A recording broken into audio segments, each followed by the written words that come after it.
সাবেক প্রধানমন্ত্রী ও BNP chairperson Begum Khaleda জিয়ার মৃত্যুতে রাষ্ট্রীয় শোকের আজ শেষ দিন। অন্যদিকে 7 দিনের শোক কর্মসূচি পালন করছে বিএনপি। জুমার নামাজের পর বেগম খালেদা জিয়ার মাগফিরাত কামনায় মসজিদে মসজিদে বিশেষ দোয়ার আয়োজন করা হয়।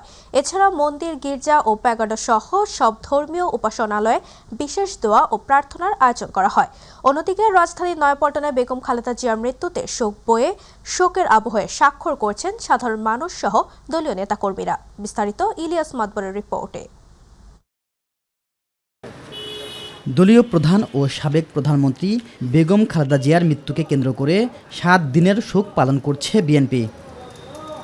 অন্যদিকে বেগম জিয়ার মৃত্যুতে সরকার ঘোষিত 3 দিনের রাষ্ট্রীয় শোক শেষ হচ্ছে শুক্রবার। জুমার নামাজের পর বেগম খালেদা জিয়ার মাগফিরাত কামনায় মসজিদে মসজিদে বিশেষ দোয়ার আয়োজন করা হয়। পাশাপাশি অন্যান্য ধর্মীয় উপাসনালয়ে আত্মার শান্তি কামনায় বিশেষ প্রার্থনা অনুষ্ঠিত হয়। এদিকে নয়াপল্টনে বিএনপির কেন্দ্রীয় কার্যালয়ে বেগম খালেদা জিয়ার মৃত্যুতে শোক বয়ে স্বাক্ষর করছেন সাধারণ মানুষসহ দলীয় নেতাকর্মীরা।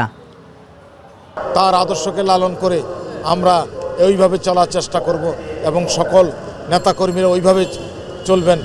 যারা জাতীয়তাবাদে বিশ্বাস করি, আমরা বিএনপির প্রতিটা নেতাকর্মী খালেদা জিয়ার জীবন থেকে নিয়েই আমরা রাজনীতি করি। বিএনপির প্রত্যেকটি নেতাকর্মী ওনার এই আদর্শকে বুকে ধারণ করে আগামী দিনগুলোতে এগিয়ে যাবে। যে কোনো উদ্দেশ্য সফলের জন্য দৃঢ় প্রতিজ্ঞ থাকাটাই হচ্ছে খালেদা জিয়ার জীবন থেকে সবচেয়ে বড় শিক্ষা।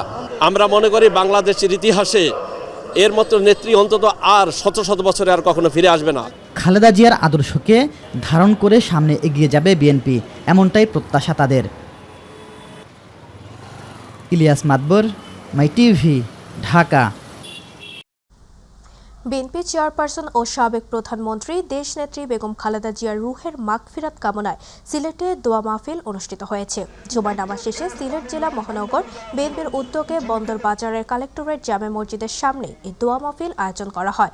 এতে নেতাকর্মীদের পাশাপাশি সাধারণ মুসল্লিরাও অংশ নেন। দোয়া মাহফিল পরিচালনা করেন হযরত শাহজালাল দরগা জামে মসজিদের সম্মানিত ইমাম ও খতিব হযরত মাওলানা হাফিজ আসজাদ আহমেদ। দোয়া মাহফিলে উপস্থিত ছিলেন বিপুল সংখ্যক নেতাকর্মী।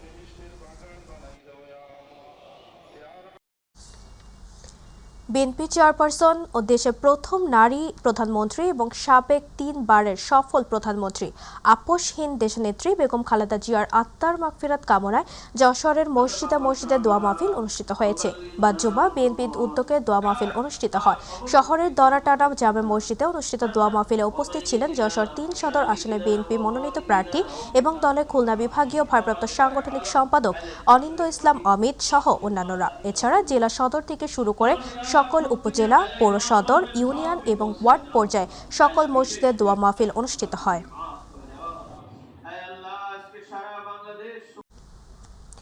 সাবেক প্রধানমন্ত্রী ও বিএনপি চেয়ারপারসন বেগম খালেদা জিয়ার আত্মার মাগফিরাত কামনায় খুলনায় দোয়া মাহফিল অনুষ্ঠিত হয়।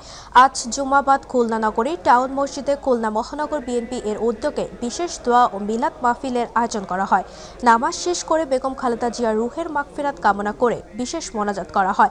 দোয়া মাহফিলে খুলনা মহানগর বিএনপি এবং এর অঙ্গ ও সহযোগী সংগঠনের বিভিন্ন পর্যায়ের নেতাকর্মী সহ এলাকার সাধারণ মুসল্লিরাও অংশগ্রহণ করেন। কুষ্টিয়ায় ছাত্রদলের আয়োজনে সাবেক প্রধানমন্ত্রী ও বিএনপির চেয়ারপারসন বেগম খালেদা জিয়ার আত্মার মাগফিরাত কামনায় দোয়া মাহফিল অনুষ্ঠিত হয়েছে।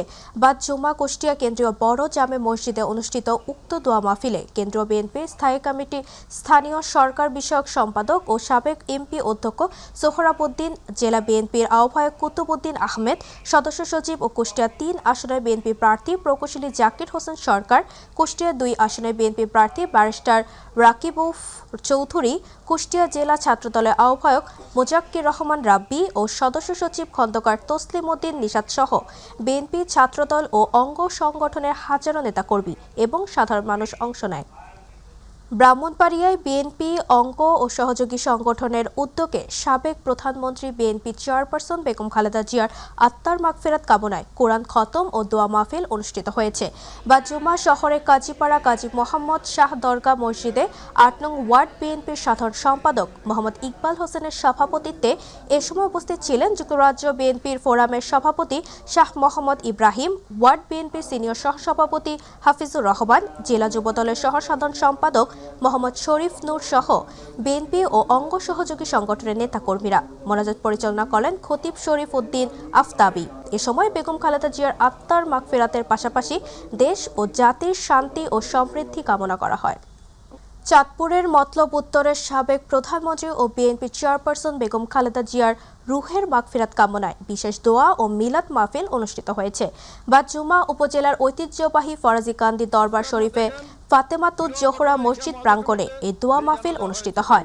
ফরাজিকান্দি ইউনিয়ন বিএনপি অঙ্গ সহযোগী সংগঠনের আয়োজনে দোয়া মাহফিলে প্রয়াত নেত্রীর আত্মার মাগফিরাত কামনার পাশাপাশি দেশ ও জাতির কল্যাণ, গণতন্ত্র পুনরুদ্ধার এবং বিএনপি নেতাকর্মীদের সুস্থতা ও দীর্ঘায়ু কামনা করে বিশেষ মোনাজাত করা হয়। দোয়া মাহফিলে চাঁদপুর জেলা বিএনপি নেতা আলমগীর সরকার সহ দলীয় নেতাকর্মী ছাড়াও বিভিন্ন শ্রেণী পেশার মুসল্লিরা অংশগ্রহণ করেন। সাবেক প্রধানমন্ত্রী ও বিএনপি চেয়ারপারসন বেগম খালেদা জিয়ার ইন্তেকালে সিরাজগঞ্জের বেলকুচি ও চোহালী উপজেলায় গভীর শোক বিরাজ করছে। রাষ্ট্রীয় শোক কর্মসূচির অংশ হিসেবে উপজেলা ও ইসলামিক ফাউন্ডেশন ও প্রশাসনের উদ্যোগে শুক্রবার জুমার নামাজ শেষে বিভিন্ন মসজিদে দোয়া মাহফিল অনুষ্ঠিত হয়। চোহালী সরকারি কলেজ জামে মসজিদে আয়োজিত দোয়া মাহফিলে উপজেলা নির্বাহী কর্মকর্তা এইচ.এম. খোদাদাত হোসেন, সহকারী commissioner Mohammad Hasibur Rahman, UP chairman Habibur Rahman Hablu সহ ইমাম, খতিব ও মুসল্লিরা অংশ নেন। দোয়া শেষে শোক সন্তপ্ত পরিবারের প্রতি সমবেদনা জানানো হয়। সাবেক প্রধানমন্ত্রী ও বিএনপি চেয়ারপারসন দেশনেত্রী বেগম খালেদা জিয়ার বিদেহী আত্মার মাগফিরাত কামনায় মাদারীপুরের কালকিনিতে মিলাদ ও দোয়া মাহফিল অনুষ্ঠিত হয়েছে। বাদজুমা শিকারমঙ্গল মানব কল্যাণ সংগঠনের প্রতিষ্ঠাতা ফিরোজ মাহমুদ বুলু ব্যাপারীর উদ্যোগে হাজী ফালান ব্যাপারী জামে মসজিদে এই দোয়া মাহফিলের আয়োজন করা হয়। এ সময় জাহাঙ্গীর ব্যাপারী, সেলিম মাস্টার, আনিসুর রহমান ব্যাপারী, সাবেক কমিশনার আনোয়ার হোসেন ব্যাপারী সহ অন্যান্যরা উপস্থিত ছিলেন।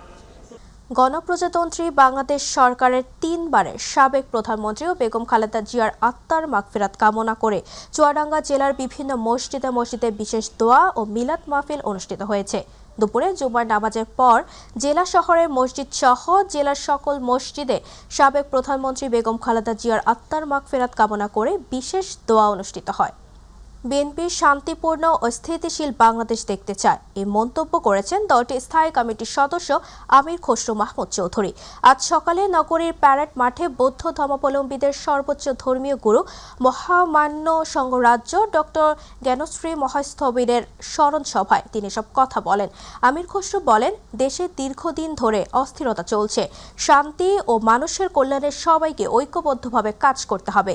বিএনপি লিবারেল ডেমোক্রেসিতে বিশ্বাস করে বলে আগামীর বাংলাদেশ হবে ধর্ম বর্ণ নির্বিশেষে সবার। তিনি আরো বলেন, বাংলাদেশ হবে একটি রংধনু জাতি যেখানে সম্প্রীতি ও সহাবস্থান থাকবে এবং শহীদ রাষ্ট্রপতি জিয়াউর রহমান এবং বেগম খালেদা জিয়ার স্বপ্নের বাংলাদেশ গড়তে তারেক রহমান নেতৃত্ব দেবেন। এ সময় বক্তব্য দেন ধর্ম উপদেষ্টা ডক্টর আফম খালিদ। অনুষ্ঠান শেষে সংঘরাজ্যের আত্মার শান্তির কামনায় বিশেষ প্রার্থনা অনুষ্ঠিত হয়। প্রধান উপদেষ্টা প্রেস সচিব শফিকুল আলম বলেছেন, মানুষ ভুল করলে ক্ষমা চায় বা অনুতপ্ত হয়, কিন্তু দীর্ঘ 17 মাস পার হয়ে গেল আওয়ামী লীগ তাদের দ্বারা সংঘটিত হত্যা ও গুমের ঘটনার জন্য কোনো অনুশোচনা প্রকাশ করেনি, এমনকি তারা শান্তিপূর্ণ থাকার কথা বলেনি। তিনি বলেন, এখন যদি তারা এসে ভুল স্বীকার করে বা সরি বলে তবে তার কোনো মূল্য নেই, কারণ সময় পার হয়ে গেছে এবং তাদের মনোনয়নের সুযোগ আর নেই। সকালে মাগুরা শহরের নিজনা দুয়ালি এলাকার গৌরগোপাল সেবা আশ্রয় পরিদর্শন শেষে সাংবাদিকদের সঙ্গে আলাপকালে এসব কথা বলেন তিনি। শফিকুল আলম বলেন, বাংলাদেশের রাজনীতিতে আওয়ামী লীগের ভবিষ্যৎ নেই, মানুষের কাছে দলটির গ্রহণযোগ্যতাও এখন নেই। বিদেশে বসে দলটির নেতাকর্মীরা উল্টো মিথ্যা তথ্য ছড়াচ্ছে। এ ধরনের কর্মকাণ্ডের কারণে বাংলাদেশের মানুষ তাদের আর গ্রহণ করবে না। আর আওয়ামী লীগ তো সত্যিকার অর্থে তারা নিজেরাই নিজেদেরকে ডিসকোয়ালিফাই করেছে। একটা পার্টি যদি অস্ত্র হাতে তুলে নেয়, নিয়ে তার ছোট ছোট ছেলে মেয়ে ইয়াং স্টুডেন্টদেরকে খুন করে, তখন আসলে পৃথিবীতে কেউ তো তাকে আর ওই ডেমোক্রেটিক স্পেসটা দেয় না। আগামী 5 দিন দেশের আবহাওয়ায় কুয়াশা ও শীতের প্রভাব অব্যাহত থাকতে পারে। বাংলাদেশের আবহাওয়া অধিদপ্তরের পূর্বাভাস অনুযায়ী মধ্যরাত থেকে সকাল পর্যন্ত সারা দেশের অনেক জায়গায় মাঝারি থেকে ঘন কুয়াশা পড়ার সম্ভাবনা রয়েছে, যা কোথাও কোথাও দুপুর পর্যন্ত স্থায়ী হতে পারে। এতে সড়ক, নৌ ও আকাশপথে যোগাযোগ ব্যবস্থা সাময়িকভাবে ব্যাহত হওয়ার আশঙ্কা রয়েছে।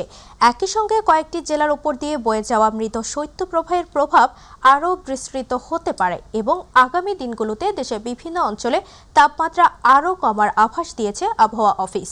শুক্রবার 9টা থেকে পরবর্তী 12 ঘন্টার আবহাওয়ার পূর্বাভাসে সব তথ্য জানানো হয়েছে। যশোরে আজ দেশের সর্বনিম্ন তাপমাত্রা 8 ডিগ্রি সেলসিয়াসে নেমেছে। হিমেল হাওয়ার কারণে শীতের তীব্রতা আরও বেড়েছে। এছাড়া ঘন কুয়াশার কারণে সূর্যের দেখা মিলছে দেরিতে এবং দুর্ঘটনা এড়াতে সড়কে হেডলাইট জ্বালিয়ে গাড়ি চালাতে দেখা গেছে। রাতভর প্রচণ্ড ঠান্ডা অনুভূত হয়েছে।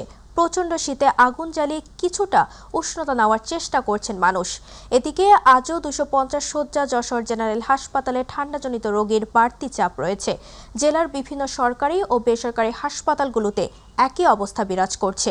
যশোরের মনিরামপুর সহ 8টি উপজেলার প্রত্যন্ত অঞ্চলে খেটে খাওয়া মানুষ বড় বিপাকে পড়েছে প্রচণ্ড ঠান্ডায় এবং রাতের আধারে গরিব ও দুস্থদের মাঝে কম্বল বিতরণ করতে দেখা গেছে মনিরামপুর উপজেলার নির্বাহী অফিসার মোহাম্মদ সম্রাট হোসেন। ঘন কুয়াশার কারণে ঢাকা ভাঙ্গা এক্সপ্রেসওয়ের মাথারীপুরের শিবচরে যাত্রীবাহী বাস ও প্রাইভেট কার সহ 4টি যানের সংঘর্ষে আহত হয়েছেন অন্তত 10 জন। সকাল 8:30টার দিকে ঢাকা ভাঙ্গা এক্সপ্রেসওয়ের শিবচর উপজেলার বন্দরখোলা এলাকায় ঘটে দুর্ঘটনা। খবর পেয়ে শিবচর হাইওয়ে থানার পুলিশ ক্ষতিগ্রস্ত যান সড়ক থেকে সরিয়ে দিলে স্বাভাবিক হয় যান চলাচল। মাদারীপুরের শিবচর হাইওয়ে থানার ভারপ্রাপ্ত কর্মকর্তা জহুরুল ইসলাম বলেন, দুর্ঘটনার খবর পেয়ে মুহূর্তে আহতদের উদ্ধার করে চিকিৎসার ব্যবস্থা করে হাইওয়ে পুলিশ। ক্ষতিগ্রস্ত যানবাহনগুলো জব্দ করে থানায় নিয়ে আসা হয়েছে। ঘন কুয়াশার কারণে চট্টগ্রামের শাহ আমানত আন্তর্জাতিক বিমানবন্দরের ডাইভার্ট হওয়া বাংলাদেশ বিমানের একাধিক ফ্লাইটের যাত্রীদের চরম ভোগান্তিতে পড়তে হয়েছে। রাত 3টা থেকে 4টার মধ্যে দিল্লি, মাস্কাট ও কুয়েত থেকে আসা 3টি ফ্লাইট চট্টগ্রামে অবতরণ করে। তবে প্রায় 6 ঘন্টার বেশি সময় বিমানবন্দরে অপেক্ষায় থাকলেও যাত্রীদের জন্য কোনো খাবারের ব্যবস্থা করেনি বিমান বাংলাদেশ এয়ারলাইন্স। ফ্লাইট 3টিতে মোট প্রায় 1167 জন যাত্রী ছিলেন। পরে সকাল ও দুপুরের দিকে ফ্লাইটগুলো ঢাকায় ফিরে যায়। খাবার সরবরাহ না করায় যাত্রীদের মধ্যে ক্ষোভ সৃষ্টি হয় এবং বিমানের অব্যবস্থাপনায় বিব্রতকর অবস্থায় পড়ে বিমানবন্দর কর্তৃপক্ষ। যাত্রীরা এই ঘটনার সুষ্ঠু তদন্ত ও জবাবদিহির দাবি জানিয়েছেন। নদীপথে কুয়াশায় পথ দেখাতে ফেরিতে লাগানো ফগ লাইট বিকল থাকায় চলতি মৌসুমে নিয়মিতই ভোগান্তিতে পড়তে হচ্ছে দৌলতদিয়া পাটুরিয়া রুটের যাত্রী ও চালকদের। সমস্যার সমাধানে কোনো উপায় বলতে পারেনি বিআইডব্লিউটিসি এবং গোয়ালন্দ উপজেলা নির্বাহী অফিসার। দায় চাপাচ্ছে কারিগরি বিভাগের ওপর। কারিগরি বিভাগের দাবি, জানমালের নিরাপত্তায় বন্ধ রাখা হচ্ছে ফেরি। প্রতিনিধি মমিন শেখের রিপোর্ট, জানাচ্ছেন SM আরিফ। ঘন কুয়াশায় গত 2 সপ্তাহে দৌলতদিয়া পাটুরিয়া নৌরুটে প্রায় 60 ঘন্টা বন্ধ ছিল ফেরি চলাচল। রাজধানী ঢাকার সঙ্গে দেশের দক্ষিণ পশ্চিম অঞ্চলের 21 জেলার প্রবেশদ্বার হিসেবে পরিচিত রাজবাড়ীর দৌলতদিয়া ও মানিকগঞ্জ জেলার পাটুরিয়া নৌরুটের ভোগান্তি কমাতে 2015 সালে প্রায় 5 কোটি টাকা ব্যয়ে 10টি ফেরিতে স্থাপন করা হয় উন্নত প্রযুক্তির ফগ অ্যান্ড সার্চ লাইট। বলা হয়েছিল এসব লাইট দিয়ে শীতের সময় ঘন কুয়াশায় চলতে পারবে ফেরি। তবে লাগানোর কিছুদিন পর থেকেই অকেজো হয়ে পড়ে ফগ লাইটগুলো। পার্টিতে যে পরিমাণ প্যারা দিতেছে কিন্তু আইসা বসে রয়েছে, সকালে 4টা বাজে ঢুকছি এখনো বই আছে। আমরা সময় মতন জায়গা মতো যাইতে পারি না, মালিকই বকাবকি করে। যে সরকার যে ফগ লাইটটা দিয়েছে কুয়াশার জন্য, সেটা তো হয়তো ফেরিতে ব্যবহার করে না। যদি করতো তাহলে তো কুয়াশার জন্য তো আর ফেরি বন্ধ থাকতো না ভাই। স্থানীয়দের দাবি কোনোদিন কাজই করেনি এই ফগ লাইট, তাই প্রতি বছর ঘাটের যে চিত্র দেখা যায় এবারও তেমনি আছে। ফগ লাইটের জন্য অনেক টাকা বাজেট করছে, কিন্তু সেই যে বাজেট করেছে সেই পরিমাণ ফগ লাইট আমাদের ফেরিতে নাই। এই জন্য আমাদের অনেক বিঘ্ন হচ্ছে। বিডব্লিউ যারা এখানে আছেন এই দায়িত্বে কর্মরত, আমি তাদের অনুরোধ করব এই বিষয়গুলো যেন গুরুত্বপূর্ণভাবে দেখে। সমস্যা সমাধানে কোনো উপায় বলতে পারেনি বিআইডব্লিউটিসি ও গোয়ালন্দ উপজেলা নির্বাহী অফিস। এটা আপনার যে আমাদের সালাউদ্দিন সাহেব আছেন, তিনি যে এটা বিশ্লেষণ করেছে, হ্যাঁ ঠিক আছে, তার বক্তব্য নিতে পারেন, আপনি তার সাথে কথা বলেন। শীতকালে ফেরি সার্ভিস ঘন কুয়াশার জন্য বন্ধ থাকে, আবার কুয়াশা কেটে গেলে ফেরি চলাচল শুরু হয়। সেক্ষেত্রে অত্যাধুনিক কোনো প্রযুক্তি যদি আসে সেটা অবশ্যই ভালো হবে, কিন্তু আমার জানা মতে এই ব্যাপারে আপনাকে দেওয়ার মতো কোনো তথ্য আমার কাছে নাই। ফগলাইট মেরামত করে সার্বক্ষণিক যোগাযোগ ব্যবস্থা টিকিয়ে রাখতে সরকার দ্রুত ও কার্যকর ভূমিকা রাখবে, এমনটাই প্রত্যাশা সবার। SM আরিফ, মাই টিভি। মুন্সিগঞ্জ ৩ সদর গজারিয়া আসনে স্বতন্ত্র সহ 4 প্রার্থীর মনোনয়নপত্র বাতিল ঘোষণা করা হয়েছে। শুক্রবার জেলা রিটার্নিং অফিসারের কার্যালয়ে যাচাই বাছাই শেষে তাদের মনোনয়নপত্র বাতিল করে। এর মধ্যে 10 জন সমর্থনকারী ভোটারের সঙ্গে কথা বলতে গেলে একজন ভোটারকে না পাওয়ায় স্বতন্ত্র প্রার্থী ও জেলা বিএনপির সদস্য সচিব মোহাম্মদ মহিউদ্দিনের মনোনয়নপত্র অবৈধ ঘোষণা করা হয়। এছাড়া মামলার তথ্য গোপন করায় বাংলাদেশ খেলাফত মজলিসের নূর হোসাইন নুরানী ও বাংলাদেশ লেবার পার্টির আনিস মোল্লা এবং মনোনয়নপত্রের সঙ্গে দেওয়া বিভিন্ন তথ্যের সামঞ্জস্য না থাকার কারণে সিপিবির প্রার্থী শেখ মোহাম্মদ কামাল হোসেনের মনোনয়নপত্র অবৈধ ঘোষণা করা হয়েছে। এই আসনের সর্বমোট 9 জন প্রার্থী মনোনয়নপত্র দাখিল করেছিলেন। যাচাই বাছাই শেষে 5 প্রার্থীর মনোনয়নপত্র বৈধ ঘোষণা করা হয়েছে। দ্বাদশ জাতীয় সংসদ নির্বাচনে কুমিল্লার 11টি আসনের মধ্যে কুমিল্লা 1, কুমিল্লা 2 ও কুমিল্লা 3 আসনের মনোনয়নপত্র যাচাই বাছাই কার্যক্রম সম্পন্ন হয়েছে। রোববার দুপুর পর্যন্ত কুমিল্লা জেলা প্রশাসক ও জেলা রিটার্নিং কর্মকর্তা মোহাম্মদ রেজা হাসানের কার্যালয়ে এই যাচাই বাছাই অনুষ্ঠিত হয়। যাচাই বাছাই শেষে এই 3টি সংসদীয় আসনে মোট 31 জন প্রার্থীর মধ্যে 11 জনের মনোনয়ন বাতিল করা হয়। বাতিল হওয়া মনোনয়নগুলোর বেশিরভাগ ক্ষেত্রে ভোটারের স্বাক্ষর জালিয়াতির অভিযোগ পাওয়া গেছে। এ সময় কুমিল্লা 1 আসনে বিএনপির প্রার্থী খন্দকার মোশাররফ হোসেন, কুমিল্লা 2 আসনের অধ্যক্ষ সেলিম ভুইয়া এবং কুমিল্লা 3 আসনে বিএনপির প্রার্থী কাজী শাহ মোফাজ্জল হোসেন কায়কোবাদের মনোনয়ন বৈধ ঘোষণা করা হয়। সংশ্লিষ্ট কর্মকর্তারা জানান, জেলার অন্যান্য আসনে মনোনয়ন যাচাই বাছাই কার্যক্রম পর্যায়ক্রমে সম্পন্ন করা হবে। ইংরেজি নববর্ষের প্রথম দিনে গাইবান্ধার সাদুল্লাপুরে কোমলমতি শিক্ষার্থীদের হাতে নতুন পাঠ্যপুস্তক তুলে দেওয়া হয়েছে। সাদুল্লাপুর উপজেলায় অবস্থিত 250টি সরকারি বেসরকারি প্রাথমিক বিদ্যালয়, 51টি কেজি স্কুল ও এনজিও কর্তৃক পরিচালিত 2টি শিক্ষা প্রতিষ্ঠানে বিভিন্ন নতুন শ্রেণীতে ভর্তি হওয়া 58,500 জন কোমলমতি শিক্ষার্থীদের হাতে নতুন শিক্ষাবর্ষের পাঠ্যপুস্তক তুলে দেওয়া হয়। বই উৎসব উপলক্ষে সাদুল্লাপুর মডেল সরকারি প্রাথমিক বিদ্যালয়ে আয়োজিত এক অনুষ্ঠানে শিশু শিক্ষার্থীদের মাঝে নতুন বইয়ের উপহার তুলে দিয়ে বই উৎসবের উদ্বোধন করেন উপজেলা নির্বাহী কর্মকর্তা মাহমুদুল হাসান। বই উৎসব কার্যক্রম উপলক্ষে আয়োজিত অনুষ্ঠানে আরও উপস্থিত ছিলেন প্রাথমিক শিক্ষা কর্মকর্তা শম্ভু চরণ দাস, সহকারী প্রাথমিক শিক্ষা কর্মকর্তা মীর মোহাম্মদ শামসুল আলম সহ কোমলমতি শিক্ষার্থী ও অভিভাবকবৃন্দ।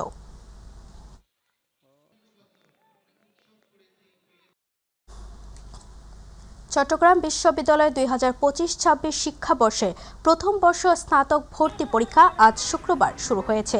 বিজ্ঞান অনুষদভুক্ত এই ইউনিটের পরীক্ষার মধ্য দিয়ে শুরু হওয়া এই ভর্তি যুদ্ধে 4টি অনুষদের 1093টি সাধারণ আসনের বিপরীতে অংশ নিচ্ছেন 87,696 জন পরীক্ষার্থী।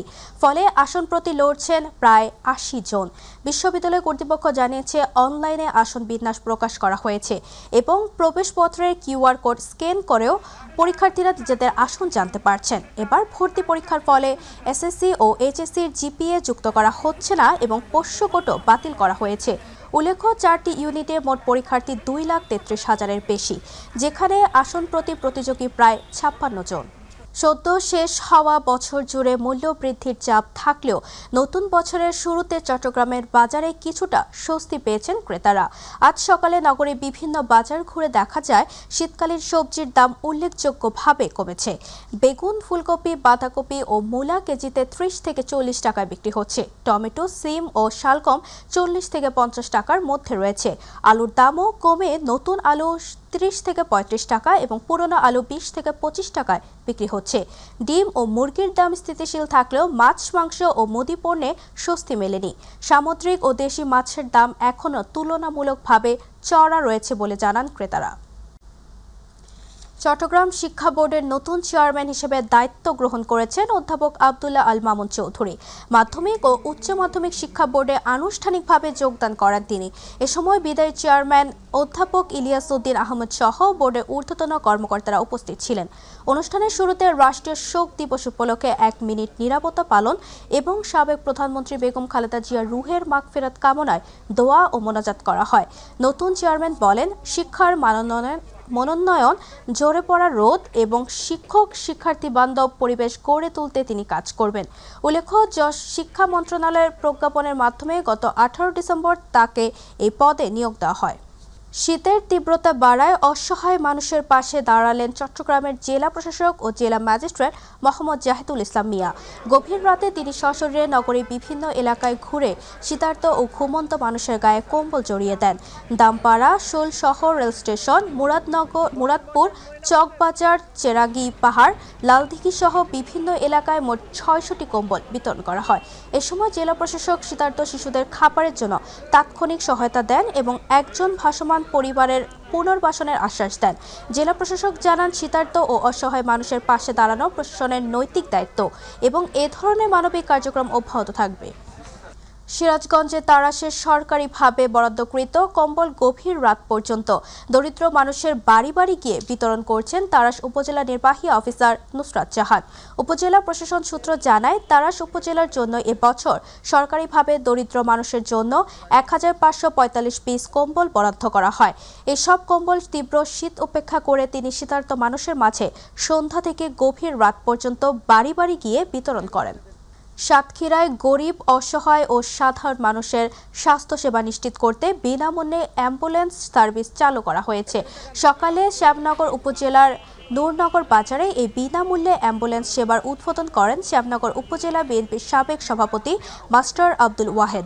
এ সময় উপস্থিত ছিলেন বিশিষ্ট সমাজসেবক হাবিবুর রহমান লিটন, নূরনগর ইউনিয়ন পরিষদের সাবেক চেয়ারম্যান গোলাম আলমগীর সহ বিএনপি ও এর অঙ্গ সহযোগী সংগঠনের নেতৃবৃন্দ এবং স্থানীয় সাধারণ মানুষ।